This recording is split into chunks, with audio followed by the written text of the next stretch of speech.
ang pagpili ng susunod na Pangulo ng Republika ng Pilipinas. Sa gitna ng kahirapan, kapangyarihan at kawalan ng kamunan, dalawang kandidato ang naglalaan sa himala ng mamamayan. Ako ay may kakayahan, koneksyon at kalabasan. Sa akin, uunlad ang negosyo at nagdaming trabaho. Maniwala ka sa akin. Mga kababayan, ako ay isang ninyo.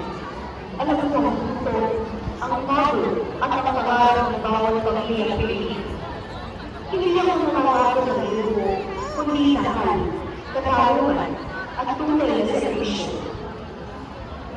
Naunawaan ko ang iyong pinagtanaan sa aking ulo. Pagkakaroon ng gobyerno, iyan, taliw, unan, at malaking proyekto para sa bansa. Ang tunay na kaunlaran ay hindi nasusukat sa yaman ng iilan, kundi sa dignidad ng lahat.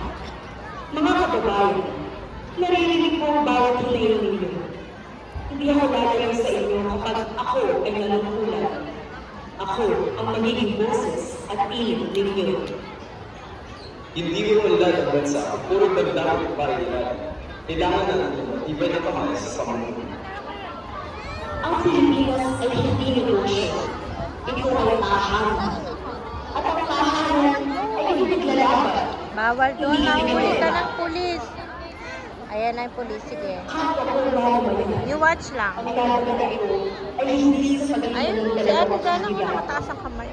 Ito ay laban ng bayan para sa kanyang kinabukasan.